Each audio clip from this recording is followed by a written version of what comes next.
Donc, la faillite de certaines institutions mal managées est positive pour les marchés et pour les investisseurs de long terme. Comme j'avais dit, c'est dans l'SP500, on a 500 sociétés. Il y a quelques sociétés très endettées, pourries, qui livrent un produit qui n'est pas bon pour les clients, qui ne payent pas les fournisseurs. C'est normal que ce type de société fasse faillite. Et on ne doit pas être triste parce que ce type de société fait faillite. Cette société va être remplacée par une autre société qui va rentrer dans l'SP500. Et c'est ça qu'on veut, un marché mature, un marché qui soit vraiment efficient. Ce n'est pas le cas. On veut des sociétés bancaires qui possèdent des liquidités. C'est pour ça que moi, personnellement, je ne fais pas d'investissement sur des banques parce que c'est très complexe de les analyser. Je peux vous assurer, 90% des analystes qui ont des diplômes d'analyse financière ne savent pas les analyser. Moi, j'essaie, mais je prends par exemple 5 fois plus de temps pour analyser une société bancaire par rapport à analyser une industrie, une société dans notre secteur. Parce qu'il y a trop de détails sur les bilans, trop de détails sur les comptes des résultats. Il faut analyser avec des autres ratios. Et quand même, il y a toujours quelque chose caché parce qu'il y a l'état arrière qui peut prendre des décisions. Il y a une crise causée par un client. La faillite d'une banque peut être causée par l'effet retrait massif qu'on a vu dans les cas de Silicon Valley. Donc, par exemple, pendant la crise de Covid, Société Générale était un prix dans la bourse vraiment tombé des malades.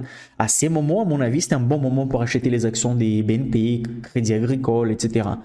Quand la société a une action vraiment presque gratuite, elle tombe énormément et tu dis, OK, là, j'ai beaucoup plus de potentiel que des risques.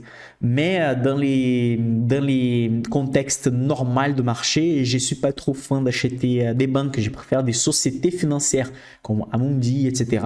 Mais là, faites attention, c'est mon opinion, c'est personnel ça. Ça ne veut pas dire que vous devez faire comme ça, mais c'est ma façon de penser d'après mon expérience en analysant les marchés ces 10 dernières années. Okay? Conséquences. Avec la faillite des SBV, on a les marchés optimisés à long terme. Il y aura une autre banque qui va commencer à prendre ses clients. Il y a plus de 2500 petites startups qui utilisaient Silicon Valley comme société bancaire. Maintenant, ces clients vont être divisés sur d'autres institutions. Ça va obliger les autres institutions d'avoir aussi des liquidités. Ça va optimiser les marchés sur le long terme, moins une société pourrie dans les marchés.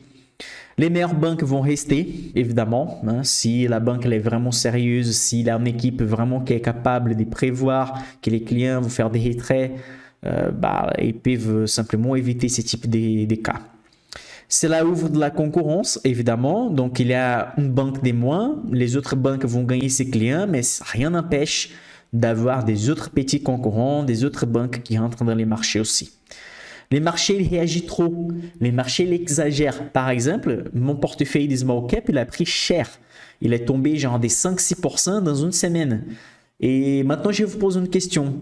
Combien de mes sociétés avaient de l'argent dans Silicon Valley? Combien de mes sociétés ont eu la diminution de chiffre d'affaires sur une semaine? Je peux vous assurer, aucune. Au moins, jusqu'à maintenant, d'après mes connaissances, aucune. Peut-être il y a des informations qui vont arriver et OK.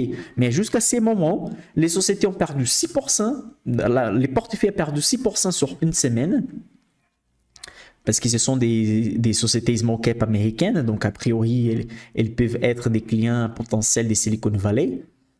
Mais on a eu de la perte dans la bourse sans avoir vraiment de la perte dans la vie réelle. Et c'est pour ça que je vous dis que la bourse n'est pas efficace, les marchés ne sont pas efficients à court terme. Et ça, c'est déjà montré par Richard Thaler, prix Nobel d'économie en 2017, que les marchés, comme Fama a dit aussi, l'autre prix Nobel, que les marchés sont efficients à long terme parce que les cours de la bourse vont suivre la performance réelle des sociétés, mais à court terme, les marchés ne sont pas efficients parce que les gens ne réagissent pas logiquement. Les sociétés ne perdent pas de chiffre d'affaires, les sociétés ne perdent pas de résultats nets, les sociétés ne sont pas touchées, la trésorerie n'est pas touchée. Et quand même, il y a des gens qui vont vendre les sociétés parce qu'ils ont peur de la crise qui arrive, etc. Donc, profitez quand les marchés réagissent trop. Profitez de ces baisses qui ne touchent pas à vos sociétés vraiment, ne touchent pas les fondamentaux de vos sociétés pour renforcer les sociétés que vous avez dans les portefeuilles.